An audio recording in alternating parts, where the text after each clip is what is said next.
Okay, so yun mga paring okay na, ready na. Ay naku, pero yun, wait, teka ano yun? Parang may bumagsak, teka. Parang may bumagsak, narinig niyo ba yun? Teka, bakit nandiyan yung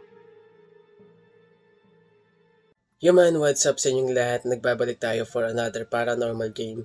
At ngayon ay lalaruin natin ng isa sa mga pinakadelikadong paranormal game na The Dry Bones Ritual. So ano nga bang ibig sabihin ng game na ito? At kung paano nga ba ito gagawin? Ang The Dry Bones Ritual involves summoning a demon that will play a sort of game of tag with you. It's similar to hide and go seek alone and the midnight game. If you win the game, your wish will be granted. But if you lose, the demon will do whatever it wants with you. So, it means na sa game na ito, pag nanalo tayo, ang wish natin ay matutupad. Pero pag natalo tayo, gagawin ng demon ng kahit anong gusto nito sa katawan natin. Which is napaka-creepy. So, sobrang creepy ng part na yon. So, ano yung mga kailangan natin dito? Siyempre, kailangan natin ng CR, bathroom na may salamin. So, kung walang salamin yung CR, maglagay ka ng salamin doon. Kasi doon mo gagawin ang pagsasaman ng demon. Kailangan din natin ng posporo and then ng kandila. This must be played at exactly 12:01 a.m. All doors in your home must be closed and secure. This includes any cabinets or cupboards, anything that can open. Turn off the lights and electronic devices. Okay, so kailangan natin sundin yung rules para maging matagumpay o maging maayos itong ritual o itong paranormal game na gagawin nga natin. When all is completely silent, you are ready to begin. If you hear anything that sounds out of the ordinary that you should leave the house, then you should leave the house immediately and do not return until the next morning. It means he is already there watching you, sometimes even reading about this game can throw him near. Okay, so yun kailangan natin itong sundin. If you're able to continue, then you should focus your mind on something you want. Something realistically achievable. If you win the game, then your wish will be granted. So, mamaya, pagsapit ng 12 a.m., ay gagawin natin tong game na ito. Light a match and wait until it burns out. It is very important that you do not blow it out. If the match lasts at least 15 seconds, then he is pleased with you and you may continue. Note that I have not found anything specifying whether you can light another match if the first one does not last for 15 seconds. That is your own choice. Okay. Lie on the ground and say, I am aware of your presence and I welcome you into my home, but not into my body. Come now. You should now get up and go into the largest room of your house. So malinaw na mga kaparing kung ano yung mga rules na kailangan natin sundin. So mamaya pagsapit ng 12 a.m. ay gagawin na natin to. So sabi dun sa rules at exactly 12:01 a.m. So yun, antay-antay na lamang. Maaga pa naman actually. Kaya mag-aantay pa tayo ng ilang oras para mamayang gabi, pagpatak ng 12 a.m. ay gagawin na natin ang paranormal game na ito. Pero bago tayo magsimula, don't forget to like and subscribe para sa mga iba pang paranormal game na gaya nito. Huwag din kalimutang i-hit ang ating notification bell para updated kayo sa mga bago nating mga video. Let's go! Human, what's up sa inyong lahat? So, ang oras natin ngayon ay alas 12. So, 11:17 a.m., almost 12 na rin.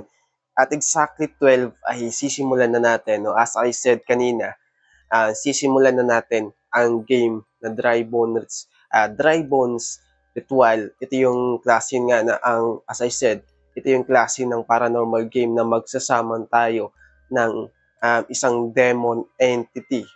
So yeah, medyo creepy tong game na to. Sobrang, alam mo yun, napakapanganib, no? Ang maaring maidulot ng game na ito. Katulad nga ng sinabi ko kanina, kapag nanalo ka, your wish will be granted. Pero pag natalo ka, ay gagambalain ka ng demon. So, sabi doon, kapag naka-ready ng lahat, so maglalagay muna tayo ng salamin sa loob ng CR. And then after nun is, yan, maaari na nating simulan. So again, mga kaparing, sobrang mapanganib ng game na ito. Bago natin sisimulan ng game na ito, kailangan muna natin, syempre, ng panalangin. No? Sa mga nais din sumubok nito, kailangan nyo munang magdasal bago nyo gawin ito. Dahil sa sobrang panganib na maaari nitong maidulot sa inyo. So ingat kayong lahat.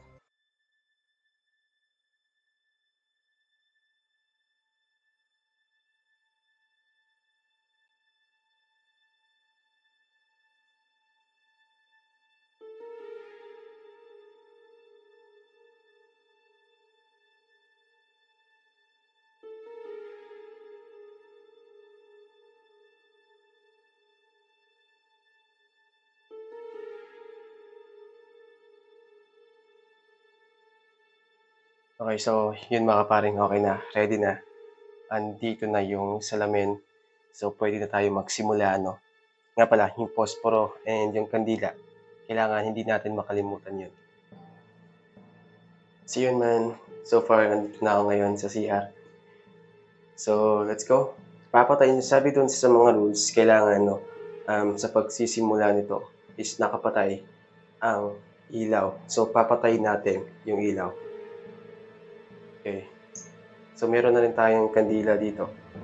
Yung ilaw lamang ng phone, no, yung magsisilbi nating liwanag. Okay. So ngayon, sabi doon, kailangan natin sindihan yung posporo at kailangan tumagal yung apoy ng 15 seconds.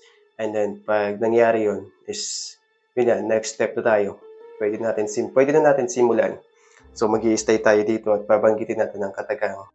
So, yun man. Okay. So, meron tayong isang ilaw na bukod sa kandila. Meron din tayong ilaw. Okay. Ang creepy sobra. Okay, so ngayon, ilalagay muna natin itong kandila kasi sisindihan pa natin yung posporo.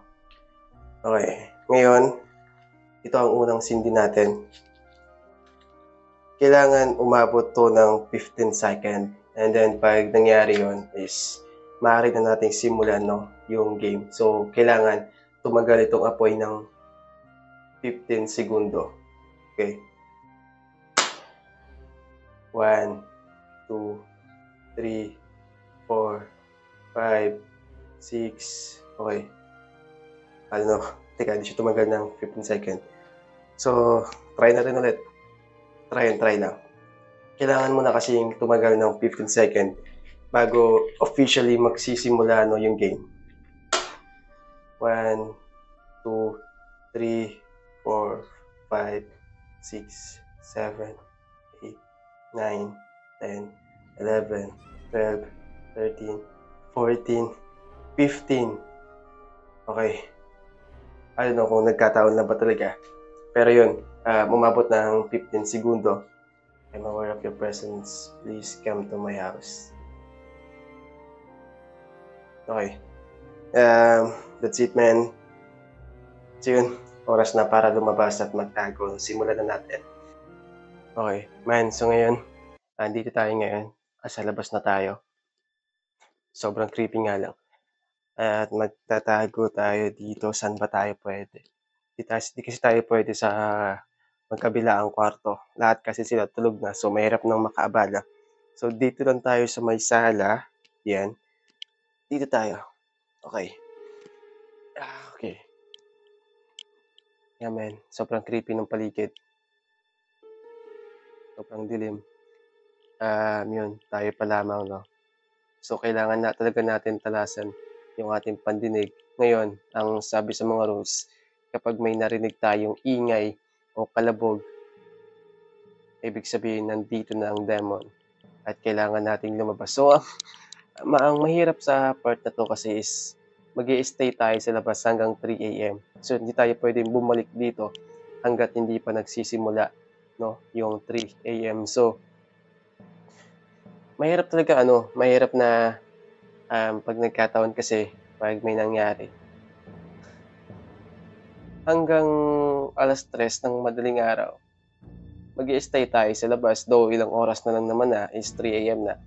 Pero nakakabagot kasi kung mag-i-stay tayo sa labas. Pero yun nga, wala tayong magagawa kundi sundin ang rules ng game na ito kung sakaling may magpaparamdam 'pag may narinig tayong ingay.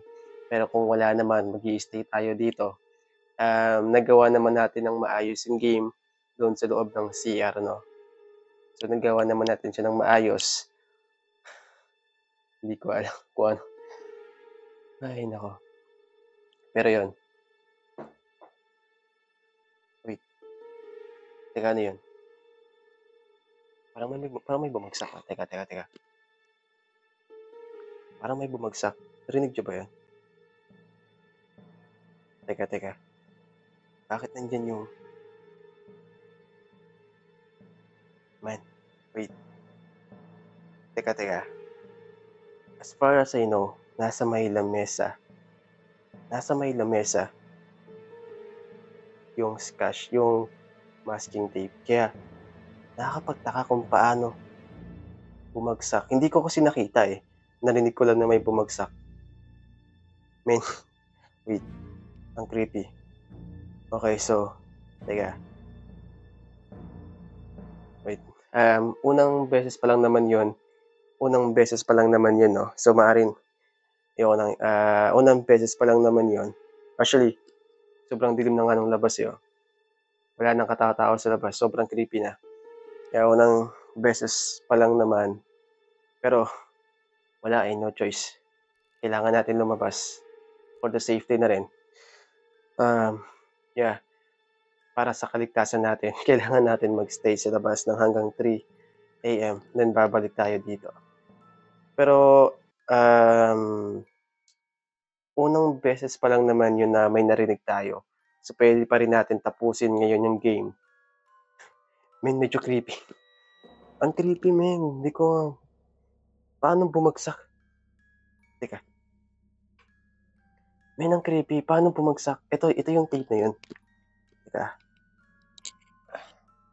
men ito, nasa lamesa 'to kanina tapos may narinig kayo 'di ba? Men, walang ibang katao-tao dito. Nakasarado yung mga pinto, lahat sila tulog na. So, paano nangyari na bumagsak 'to mula sa lamesa? Sino? So, ang sabi dun sa game na yun, so ano pa naman, actually hindi pa naman siya boses 'no. Ang creepy, wait teka, lalabas na dapat sana ako until yun nga, naalala ko, boses 'pag may narinig lang pala tayong boses tsaka tayo lalabas ng bahay at mag-i-stay tayo dun hanggang 3 AM. Pero 'pag hindi naman boses ang narinig natin at kung simpleng kalabog lang o simpleng may mga nahulog, it's okay. Puwede pa rin natin tapusin yung game. So, yun. Di ko na kayang pagpatuloy men, kaya binuksan ko na yung ilaw kasi nung bumagsak nga yung masking tape, nung bumagsak nga yung tape na yun mula dun sa lamesa, actually hindi ko nakita na bumagsak. Narinig ko lang, narinig niyo yun, narinig lang na may bumagsak. Then pagtingin ko yung tape pala, kaya yung masking tape pala. Yun, ang creepy, kaya ayoko nang tapusin. So, ngayon din ay i-e-end na natin yung game. Okay, so, ito yung gagawin natin 'no, sa pagtatapos ng game. Kailangan lang natin 'to banggitin. Thank you for playing, but please leave now and you're no longer welcome. So, ito yung kailangan natin sabihin para sa pagtatapos ng game. Actually, ayoko nang tapusin man. Konting oras na lang naman, eh, kasi dito sa game na ito ay magtagal tayo ng at least mga 2 oras. So, isa itong game kasi hide and seek, kumbaga pinaghalong hide and seek and midnight game 'to.